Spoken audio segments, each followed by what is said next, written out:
जैसे आदमी मति करता है ऐसे गति को पाता है। मैं दुखी हूँ ऐसा एक 24 घंटे कोई विचार करे तो दुख के दरिया में डूब जाता है। मैं बीमार हूँ ऐसा भाव करे, मेरा कोई नहीं, मैं बीमार हूँ, तो वैसे ही हो जाता है। मैं बंधन में हूँ ऐसा चिंतन करे 24 घंटा तो पाएगा कह रहे बड़ी परेशानी। और मैं मुक्त हूँ इस प्रकार का भाव यदि दृढ़ कर दे तो मुक्त है। बंधन के भाव वाला बंध है, मुक्त के भाव वाला मुक्त है। ईसा के भाव वाला ईसा है, मोहम्मद के भाव वाला मोहम्मद का भक्त है, हिंदुत्व के भाव वाला हिंदू है, पारसी के भाव वाला पारसी है। सब भाव ही तो है। सारा विश्व भावना मात्र है, उसमें ठोस नहीं है, कोई सत्य है ऐसी बात नहीं। उसी परमात्मा की सत्ता से जो वृत्ति फुरती है और जैसे जैसी कल्पना होती है ऐसा सत्य हो भासता है। तो परमात्मा जो है शुद्ध है और उस शुद्ध परमात्मा में जो कलना हुई उस कलना से ही जगत भासता है। शुभ अशुभ, सत्य असत्य, ये कलना को जो मोड़ देता है वो साक्षात्कार कर लेता है। कलना को जो देख लेता है, कलना माना क्या? पूर्णा भावना। अब जब दुख आता है तो समझ लो कि दुख की भावना आई है। दुख तो कहीं है नहीं, दुख की भावना है। दुख कितना ही पड़े और तुम्हारा भाव नहीं उठता तो दुख नहीं डाले।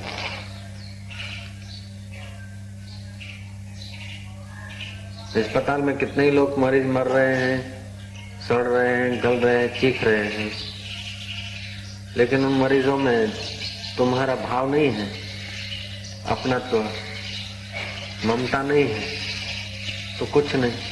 और जिसमें तुम्हारी ममता होती है, शत्रु में वैर होता है तो शत्रु जब बीमार पड़ता है, कटता है, ऑपरेशन होते हैं, आदि फैल होता है, तो आपको आपकी चेतना में सुख का भाव पैदा हो जाता है।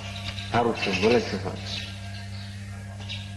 अगर मित्र को सुख मिलता है तो आपके अंदर सुख का भाव पैदा होता है। कि जगत भावना मात्र है। वेदांत पढ़ते हैं, वेदांत बुद्धि, कि वेदांत सुनकर मनन करना चाहिए, नहीं तो रोते ही रहेंगे चाहे कितना भी ध्यान हो जाए। जब तक वेदांत का मनन नहीं होता, आत्मज्ञान का मनन नहीं होता, इस परमात्मा चेतना की कलना का रहस्य आदमी नहीं समझता, उस रहस्य में टिकता नहीं, तब तक ये कलनाओं के चक्कर में मारा फिरता है।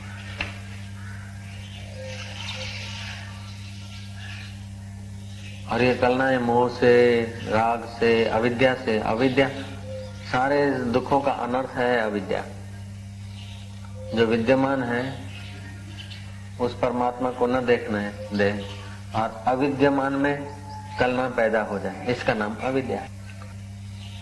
जरा ऊंची लेवल का है थोड़ा, ये समझे बिना परम शांति के द्वार नहीं खुलते। तो जगत फुरना मात्र है और जैसा जैसा फुरना करते हैं ऐसा सत्य उभारता है। लीलावती का पति फुरना कर रहा है युद्ध होने का, और उसका शत्रु और उनकी युद्ध हुई तो शत्रु का दृढ़ निश्चय था कि मैं जीतूं और मुझे राज्य मिले पृथ्वी का। लीलावती का पुरुष पति का विचार था, ठीक है जीत लेंगे, नहीं तो भगवान के पास जाएंगे। तो उसके संकल्प में, उसके पुण्य में थोड़ी दृढ़ता कम थी, तो जिसके संकल्प में दृढ़ता कम थी वो हार गया, और जिसमें दृढ़ता ज्यादा थी वो जीत गए। लीलावती रोई और सरस्वती देवी प्रकट हुई, उपास्य देवी को पूछा कि मैं तुम्हारी पूजा करती हूँ फिर भी मेरा पति क्यों चला? कि उसकी भावना ऐसी थी, शत्रु की अपेक्षा उसकी भावना यहाँ रहने की कम थी, शत्रु की ज्यादा थी, तो शत्रु जीत गया। और उसकी भावना लोकांतर में जाने की थी, मैं वहां जाऊंगा, ईश्वर के पास जाऊंगा। हार गया तो ईश्वर के पास जाऊंगा। वहां भी मेरे को सुख मिलेगा। तो अब देख मैं तेरे पति को दिखाता है। तो लीलावती का अंतवाहक शरीर लेकर सरस्वती आकाश में उड़ी और जहाँ उसका पति मरकर अपने भावना के अनुसार वहां भी वो देख रहा था। जैसे आप सपने में भावना के अनुसार राज्य देखते हैं, वजीर देखते हैं, तख्त देखते हैं, गादी नशीन अपने को देखते हैं जैसे स्वप्न में, ऐसे ही लोकांतर में उसका पति भावना के बल से देख रहा था। अब लीलावती कहती है कि ये क्या बात है, मेरा पति इधर कैसे, और ये सब वजीर और उनके इधर उधर के जय घोष करने वाले। बोले सारा जगत भावना मात्र है। उस चेतन परमात्मा ने जैसे जैसे आदमी भावना करता मरने के बाद भी ऐसे ही दिखता है। एक माई जा रही थी, मस्त फकीर थी, ब्रह्मज्ञानी थी माई। एक हाथ में उसे पानी था, दूसरे हाथ में आग थी। पंडितों ने पूछा मुल्ला मौलवी ने कि कहाँ जाती है?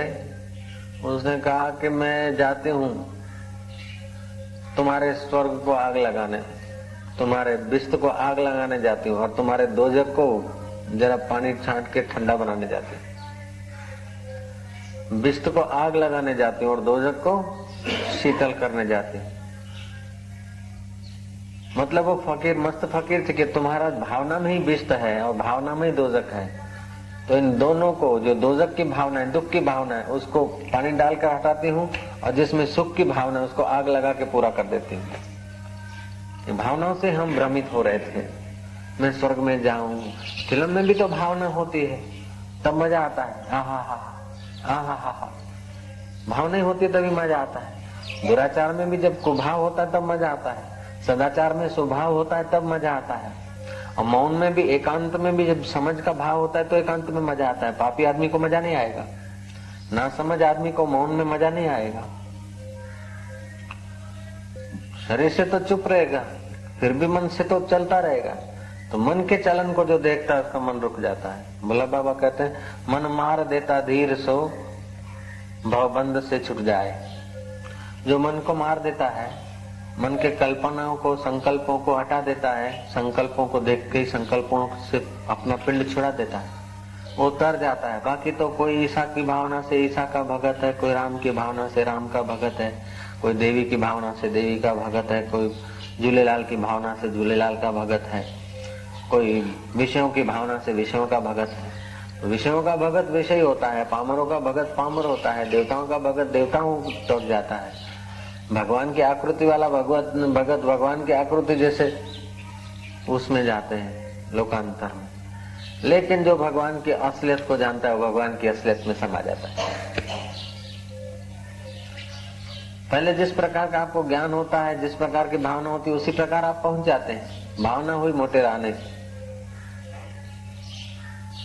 तो कहाँ अपना वो मैसाने से दूर गांव, कहाँ इधर।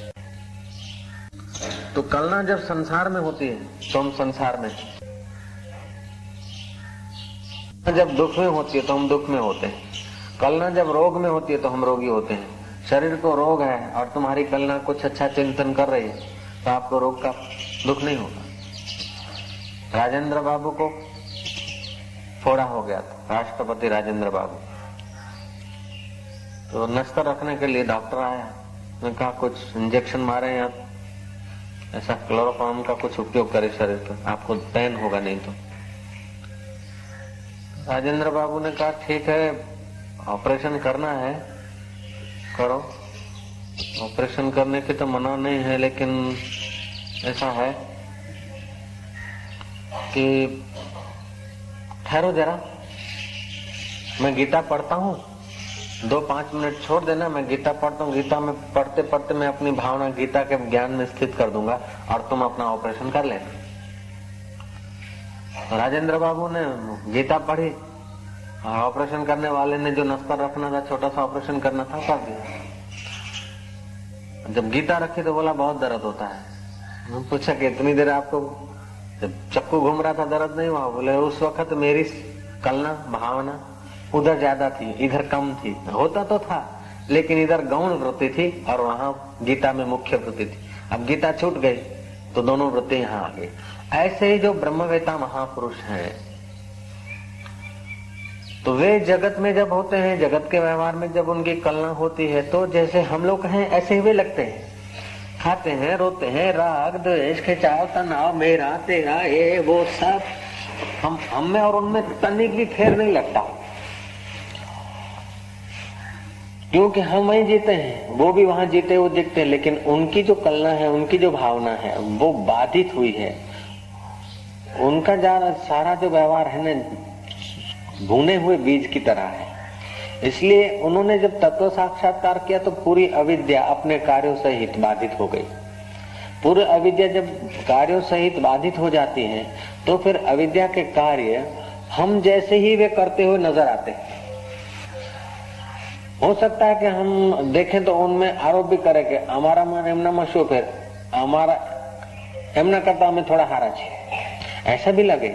जैसे घाट वाले बाबा हैं तो खान पान में थोड़ा अशुद्धि दिखती है, तो लगता है साधक को कह रहे ठीक है बाबा जी तो ज्ञानी तो है, लेकिन इनसे तो वो फलाना महाराज जो है बड़े अच्छे पवित्र रहते, ऐसा ठीक है।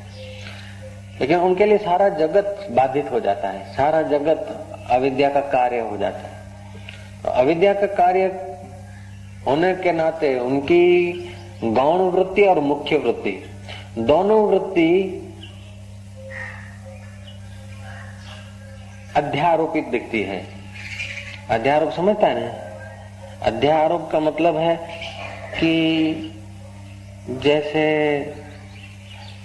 है तो भाई रस्सी, एक ने कहा कि सांप है, दूसरे ने कहा नहीं सांप नहीं है, ये तो दरार है। तीसरे ने कहा दरार कैसे हो सकती है, तो पानी का लीटा है। चौथे ने कहा लीटा भी नहीं है, सांप भी नहीं है, ये डांग है। पांचवें ने कहा डांग वांग नहीं, मरा हुआ सांप है। तो ये सब उसमें अध्यारोप कर रहे हैं। अध्यारोप उन लोगों का इतना ठोस है, रस्सी वाले को रस्सी भासती है, सांप वाले को सांप भासता है, दरार वाले को दरार भासता है, सबको अपने अपने तर्क ठीक लगते हैं। लेकिन जिसको असलियत पांच भूत दिखते हैं वो समझता कि ठीक है जो तुम जैसे भावना करते ठीक है, बराबर है, तू भी सही है, तू भी सही है, तू भी सही है, तू भी सही है। लेकिन सही होने की तुम्हारी कल्पना है। जगत में ऐसा कुछ नहीं है जो यथार्थ हो।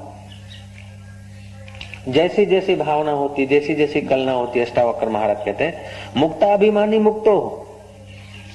मुक्त अभिमानी जो है, मैं मुक्त हूँ, चैतन्य हूँ, ऐसा जो भाव करते हैं, ऐसी जो कलना पक्की होती है तो मुक्ति का अनुभव करते हैं। और मुझे ये नहीं मिला, मैं दुखी हूँ, तो वो दुखी हुए। अब मैं हिंदू हूँ तो हिंदू भासता है, मैं मुसलमान हूँ तो मुसलमान भासता है। इस अंतर्यामी आत्मदेव का ऐसा चमत्कार है कि जैसा जैसा भाव करो, जैसी जैसे वातावरण में रहो, जैसी जैसी कलना क्रिएट करो, ऐसा हो भासता है। हार तो नहीं जाऊंगा तो हार जाएंगे।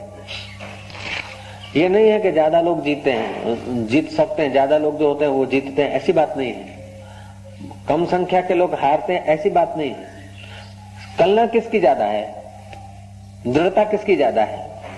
जिनकी दृढ़ता ज्यादा है वो जीतते हैं, और जिनकी दृढ़ता कम है वो हारते हैं।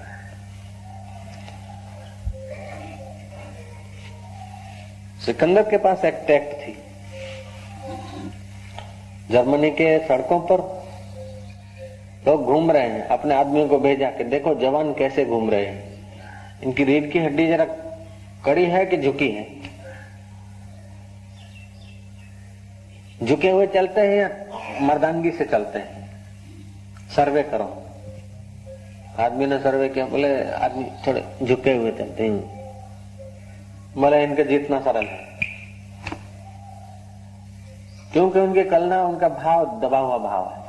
आपड़ू काम नहीं, आपड़ू गजू नहीं। God helps those who helps themselves. परमात्मा उसे मदद करता है जो अपने आप को मदद करता है। हिम्मते बंदे मददे खुदा, बेहिम्मत बंदो बेजार खुदा, कहावत है। तो ऐसा नहीं है कि तुम बेहिम्मत होते हो और वहीं कोई आकाश पाताल में कोई खुदा नाराज हो जाता है और फिर आदमियों को भेजता कि इसको हरा दो। तुम हिम्मत करते हो तो कोई आकाश का खुदा राजी हो जाता है और अपने गुप्तचर भेज देता है और तुम्हें मदद करता है। नहीं, ऐसी बात नहीं। तुम्हारे भाव ही तुम्हें मदद करते हैं और तुम्हारे भाव ही तुम्हें गिरा देते हैं। कोई आकाशचारी आकर तुम्हें उठाता नहीं और कोई गिराता नहीं। वेदांत को समझो तो जीने में इतना मजा आता है, जीतने में इतना मजा आता है, हारने में इतना मजा आता है, महाराज क्या कहा जाए। एक अलमस्त तप्तवेता फकीर घूम रहे थे जंगल में अपनी निजानंद की मस्ती में। बोकोजू उसका नाम। बोकोजू को अटक थे। बोकोजू को 8 आदमियों ने देखा जिनका धंधा था जंगल में से आदमी पकड़ के ले जाना और गुलाम करके उसको बेच देना। मनुष्य अपहरण करते थे। बोकोजू को देख के वो डर गए। बोकोजू ने कहा, क्या बात है, मैं स्वयं निर्भय हूं, मेरे को देखकर भयभीत होने की क्या जरूरत है? आइए आइए, क्या काम है, कैसे आना हुआ? इधर मेरे तरफ आ रहे थे, मेरी नजर पड़ते ही आप पीछे आ गए, क्या बात है, आइए। उन्होंने कहा, हम आ नहीं सकते, हिम्मत नहीं होती, मुझसे तुम्हारे से डर लगता है। बोले, तुम 8 हो, मैं 1 हूं, मेरे पास हथियार भी नहीं है, क्यों डर रहे? डर लग रहा है क्या? बस तुम मारोगे तो नहीं? बोले, मारेंगे नहीं, आए आए, न हम मारते हैं न मार खाते हैं, बताओ आओ क्या बात है। आए। बोकोजू ने पूछा, कैसे है, क्या धंधा है, क्या करते हो, क्यों आए? बोले, धंधा हम क्या बताएं, हम आदमी पकड़ते हैं, उसको गुलाम करके बेचते हैं, और हमारा इरादा था कि तुम्हें पकड़े, लेकिन तुमको देखकर हिम्मत नहीं होती तुम्हारे नजीक आने की। अब वो 8 आदमी है और गुंडे हैं, उनका स्वभाव है मनुष्य पकड़ना, अपहरण करना, लेकिन बोकोजू एक ऐसी सत्यता पर खड़े हैं जहां उनकी वृत्ति बूढ़ी हो जाती है। बहुसंख्या से यदि होता तो उनके पास हथियार है, 8 आदमी हैं और बोकोजू अकेले हैं। बहुसंख्या सफलता का चिन्ह नहीं है, दृढ़ता सफलता का चिन्ह है। एक आदमी यदि अपने स्वरूप में टिक जाए अच्छी तरह से और वो अड़ जाए कुछ करने को, एक ही आदमी, केवल एक आदमी, 2-4 नहीं, उसकी पार्टी के आदमी नहीं, 10-20 नहीं, एक ही व्यक्ति, केवल एक व्यक्ति, और जिसको सब लोग तिरस्कृत करते हैं, कोई उसको सहाय नहीं देता, ऐसा एक व्यक्ति यदि डट जाए अपने स्वरूप में तो समस्त ब्रह्मांड उसकी सहाय करने को बाध्य हो जाएगा। सारे दुनिया के लोग उसके पक्ष में होने को बाध्य हो जाएंगे, पहले हिलाएंगे, अब हिला नहीं तो, मैं डट जाने को कहता हूं, हिला नहीं तो सारा संसार उसको सहाय करने को बाध्य है। भोग में न हिला, स्त्री में न हिला, धन में न हिला और अपने असूल पर अडिग रहा तो दुनिया उसकी हाँ में लाने को बाध्य होगी ही। लाचार होकर उनको सहयोग देना पड़ेगा। कथा आती है पंचदशी में।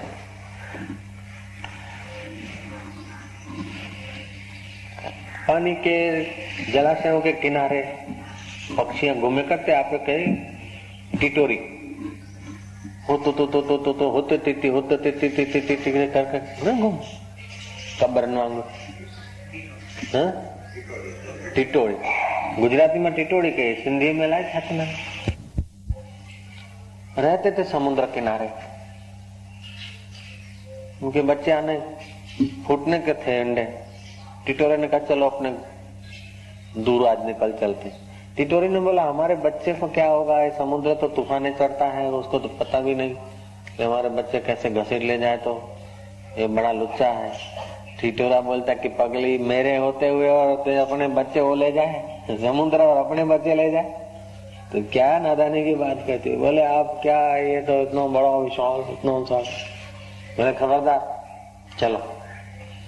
कथा कहती है कि समुद्र का अभिमानी देव जो हंस रहा है कि ये टिटोरा को मेरे सामने टक्कर लेने की हिम्मत करता है, जानबूझ के उसके अंडे छुपा दिए। लौट के आए पति पत्नी, टिटोरी रोई, हाय हाय हाय हाय, मेरा तो विनाश हो गया, सब चला गया। बोले, रोने से क्या होता है, हाय हाय करने से क्या होता है, उसने ले लिए ना बच्चे अपने, अब मैं उसको खाली कर देता हूँ समुद्र को, बच्चे ले लूंगा, तो क्या डरती। तिनखा उठाया और भरा समुद्र में से, ऐसे चौंच में कैसे उठाया खारा पानी, तो तिनखे में समुद्र का पानी थोड़ा उठाया और दूर फेंक के आया।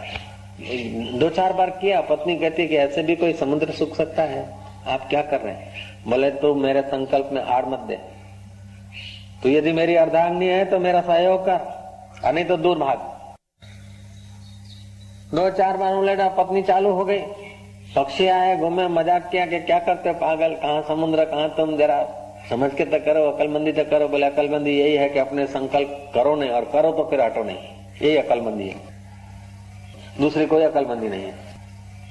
चालू हो गए, पक्षी समझाने वाले उनको समझाता है कि तुम सहयोग करो तो ठीक है, नहीं तो फिर मेरा उत्साह क्यों तोड़ते हो। पक्षी लग गए 10-20 लग गए, तो फिर स्वाभाविक उत्साह के लिए 2-5 और भी लग गए, तो जो पक्षी गुजरते थे लगते गए। कथा कहती है आखिर में देव ऋषि वहां से निकले, देखा कि हजारों पक्षी बस समुद्र से चोंचे भर भर के उलेट रहे, समुद्र से भर भर के उलेट रहे। देव ऋषि नारद ने देखा कि बात क्या है, यहाँ का मुख्य कौन है तुम्हारे कार्यकर्ता। बोले कार्यकर्ता मुख्य वो है। नारद ने कहा क्या बात है। बोले ऐसे मेरे बच्चे इसने ले लिए, पहले तो पत्नी इनकार कर रही थी, पत्नी लगी, फिर दूसरे इतने हजारों आदमी लगे हैं, हजारों पक्षी हमारे लगे हैं, समुद्र को खाली करके ही छोड़ेंगे। नारद ने जरा बजाया कि भाई तुम जरा समझो, ये तुम्हारे बस की बात नहीं है, और आप क्या करते हैं, तुम्हारी चोंचों से कभी समुद्र खाली हुआ, जाने दो, तुम कहां और वो कहां। टिटोरा बोलता कि तुम संत होकर, देव ऋषि होकर हमारा उत्साह भंग करते, संत होकर हमें पिंगला बनाते। तुम्हारा तो दर्शन करके लोग, निरुत्साही लोग उत्साहित हो जाते हैं, नामर्दों में मर्दानगी आती है और मर्द परम मर्द हो जाते हैं, और आप हम में नामर्दी भर रहे हैं। गुरुजी क्षमा करें, ऐसा कौन सा मेरा पाप उदय हुआ कि आप हम में नामर्दी भरते हैं। नारद ने कहा नारायण नारायण, में नामर्दी नहीं भर रहा था, कितनी मर्दानगी छुपी है वो जरा टकोरा बजा रहा था यार। समुद्र खाली क्यों नहीं होगा, समुद्र को मद चढ़ा है, और जिसको मद चढ़ता है उसका तो मद टूटता ही, प्रकृति का नियम, और तुम्हारे द्वारा ही टूटेगा। और इनके जो साथी थे उनको बोलने लगे शाबाश है, लगे रहो, क्यों नहीं देगा बच्चे, दे के ही रहेगा, मेरा आशीर्वाद। नारद चले, घूमते घामते वैकुंठ पहुंच गए। पक्षियों के राजा गरुड़, तुम यहाँ वैकुंठ में आराम कर रहे हो, और तुम्हारी जाति के लोग बेचारे चोंचे भर भर के थके जा रहे हैं, तुम्हारे जाति के पक्षी सब परेशान है, और तुम यहाँ आराम की ले रहे हो। पक्षियों के सम्राट, पक्षियों के राजा, आज तुम्हारी पक्षियों की पूरी यूनियन परेशान, और आप इधर, तुम्हारे होते हुए और समुद्र उनसे ऐसा बेवफाई करे। गरुड़ ने कहा पता नहीं। बोले फिर आपको तो पता ही नहीं, आपको ख्याल रखना चाहिए। गरुड़ को भर दिया प्राण। गरुड़ बोलता है ऐसा, समुद्र को मद चढ़ा है, मेरे होते हुए समुद्र मेरे पक्षियों को परेशान करे, मैं विष्णु का आदमी हूं, गरुड़ के होते हुए हमारे पक्षियों का अपमान हो जाए, how can be that thing. राय घुमाए, पांख आए कुपित होकर, समुद्र देखता है कि अब गरुड़ आ गया है, अब तो काम गड़बड़ है। गरुड़ की आराधना किया और बच्चे लाके रख दिए। तब से आध्यात्मिक शास्त्रों में ये दृष्टांत लागू पड़ जाता कि जो साधक हैं, जो ईश्वर के रास्ते चलते हैं, उनको टिटोरे पक्षी का सामने दृष्टिकोण रखकर घर से कदम उठाने चाहिए। कदम एक पहले रखे नहीं, कहा यार आदमी तो ईश्वर के रास्ते चले नहीं, और जब एक कदम रख दिया तो पीछे हटे क्यों। हमें हटा सके ये जमाने में दम नहीं, हमसे जमाना है, जमाने से हम नहीं। जमाना जड़ है, हम चेतन है। जमाना परिवर्तनशील है और हमारा आत्मा शाश्वत है। शाश्वत के नाद के साथ परिवर्तन को अपना परिवर्तन करना ही पड़ेगा। Nothing is impossible, everything is possible. नहीं થાય, આપણું કામ નહીં, આપણું ગજુ નહીં, એ તો બાયલા વેળા જેના ચિત્તમાં હોય એ પોતાના ચિત્તની વૃત્તિઓ પોતે જ કાપતો છે। संकल्प विकल्प, एक संकल्प करे और दूसरे संकल्प से उसको काट देता है। हम करीशु, नहीं થાય तो शक्ति हणाई गई अपनी। ऐसे बद्ध का जो अपने को बंधन में मानता है वो बद्ध है, जो अपने को मुक्त मानता है मुक्त है, जो अपने को हिंदू मानता है हिंदू है, वो मुसलमान मानता है मुसलमान। और यही कारण है कि मरने के बाद हिंदू को स्वर्ग दिखता है, मुसलमान को बिस्त दिखता है, हिंदू को नरक दिखता है और मुसलमान को दोजक दिखता है, हिंदू को अप्सराएं दिखती है और मुसलमान को हूरें दिखती है। तो जैसी जैसी इस चित्त संवित होती है, जैसा जैसा चित्त में इस आत्मदेव की सत्ता से पूर्ण दृढ़ होता है, ऐसा ऐसा जगत। जगत कैसा है? डोंट से अबाउट इट, इसके लिए कुछ मत कहो। जगत कैसा है कुछ मत कहो, देखने वाले का किस समय कैसा पूर्ण है, जगत ऐसा है। किसी ने भूत के दर्शन किए हैं, किसी ने रात को भूत देखा है, तो उसको झूठा मत मानो, क्योंकि उसने कल्पनाओं से सुना है और उसका मन, उसकी वृत्तियां नियंत्रण छोड़कर भूत की आकृति ले बैठी है। किसी ने रात को ईसा के दर्शन किए हैं, ईसा मर गए और बाद में उसको ईसा मिले हैं, तो सही कह रहा है।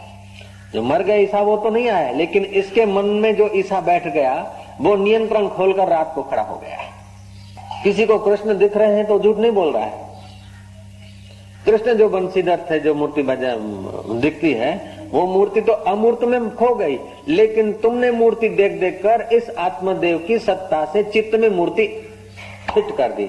तुमको वो कृष्ण मूर्ति मुस्कुराता हुआ, गुनगुनाता हुआ, गीत गाता हुआ नजदीक आता हुआ दिखेगा।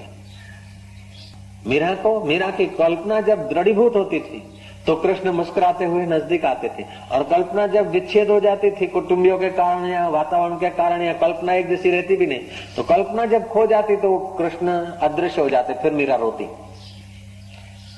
दर्शन दो घनश्याम, नाथ में दर्शन की प्यासी। अब दर्शन देने को वो आया नहीं था और दर्शन से हट भी नहीं गया, तो उसकी चित्त वृत्ति जब दृढ़ीभूत हुई तो कृष्ण का रूप लेकर आ रहे तो आते हुए देखे, चले तो न जाएंगे, वो चले गए। भागवत में प्रसंग आता है कि गोपियों ने श्री कृष्ण से प्रार्थना की कि अधरा अमृत का दान करो प्रभु, धरती इति धरा। जो पृथ्वी का सुख है वो धरा अमृत है, जो पृथ्वी पर न मिल सके, पृथ्वी के पदार्थों से, विषयों से जो न सुख मिल सके, वो है अधरा अमृत। 5 तत्वों के सिवाय, पंच भौतिक पदार्थों के सहयोग के सिवाय जो सुख है वो निर्विषय सुख है, अनआर्टिफिशियल सुख है। आर्टिफिशियल सुख तो रानियां लेती है, लेकिन हमें प्रभु ये आर्टिफिशियल सुख नहीं चाहिए, हमें अधरा अमृत का दान करो। और श्री कृष्ण ने बंसी बजाई, बंसी के नाद से उनकी चित्त की वृत्तियां जो फैली हुई थी वो एकाग्र हो गई। अब एकाकार हो गए तो आनंद आने लगा। आनंद आने लगा, किससे आने लगा? बंसी से नहीं, बंसी एक माध्यम बनी। बिखरी हुई तुम्हारी संवित, बिखरी हुई तुम्हारी वृत्तियां तदाकार हुई, और कृष्ण में श्रद्धा थी, भाव था। जहां श्रद्धा और भाव होता है वहां तदाकार वृत्तियां जल्दी होती। इसीलिए आध्यात्मिक जगत में शर्त रखनी पड़ती है कि श्रद्धा है कि नहीं है, कितना समझदार हो, कितना विद्वान हो, कितना अकलमंद हो, और श्रद्धा नहीं है तो उसमें आनंद की वृत्ति उठेगी नहीं। बुद्धू है, अकल नहीं है, और श्रद्धा है तो आनंद ले लेगा, मजा ले लेगा। बुद्धू नहीं है, अकलमंद भी और श्रद्धा भी है, तो समझो उसने तो बस नैया उसकी किनारे लग सकती। इसलिए गीताकार कहते हैं, श्रद्धावान लभते ज्ञानम तत्पर संयते इंद्रिया। श्रद्धालु भी हो और इंद्रियों को संयत करने की कला अटकल हो, ज्ञान को उपलब्ध हो जाएगा। जिसके पास श्रद्धा नहीं है और सब कुछ है, श्रद्धा एक ऐसा सद्गुण है कि हजार हजार दुर्गुणों को ढक देता है, और अश्रद्धा एक ऐसा दुर्गुण है कि हजार हजार सद्गुणों को ढक देता है। इसलिए जो बड़े बड़े विद्वान हैं, बड़े बड़े समझदार हैं, वे लोग भीतर से बड़े परेशान हैं, अशांत हैं, और जो ना समझ है वे भी अशांत हैं, दुखी हैं। जिनके पास श्रद्धा है वे समझदार हैं तभी भी मजे में, और ना समझ है तो भी मजे में है। श्रद्धालु लोग बड़े मजे में देख गए। तो श्रद्धा एक ऐसी वृत्ति है जो तुम्हारी और वृत्तियों को काटने में बड़ा काम देती है। कृष्ण बजा रहे हैं बंसी, आहा आहा आहा आहा, मैं तारू मारू एनु तेनु बधु बुलाएगी। लो, कृष्ण बंसी बजा रहे और हम सुनेंगे और फिर वहां पहुंचेंगे, कृष्ण के साथ रास करने का मौका मिलेगा। आहा, जिन ग्वाल और गोपियों में श्रद्धा थी, आहा थी, उनको वो बंसी सुनाई पड़ी। भागवत कहता है दूसरों को नहीं सुनाई पड़ी। कृष्ण ने कहा जो मेरे प्यारे होंगे, जो मेरे भक्त होंगे, जिनको बंसी सुनाई पड़ेगी वो आ जाएंगे। तो जिनमें श्रद्धा थी उनके ही कानों ने बंसी का नाद सुना, और जिनमें श्रद्धा नहीं थी उनको सुनाई नहीं पड़ा। अर्थात तुम्हारी श्रद्धा है तो वृत्ति गहराई से, तुम्हारी श्रद्धा होती है तुम्हारी प्रतिष्ठा में, तुम्हारी इज्जत आबरू में। जब इज्जत आबरू के खिलाफ होता है तो वहां खिलाफ न हो, इसलिए तुम्हारी वृत्ति बहुत जाती है। जैसा तुम निंदा को याद रखते हो, ऐसा यदि तुम सत्संग को याद रखो तो बेड़ा पार हो जाएगा।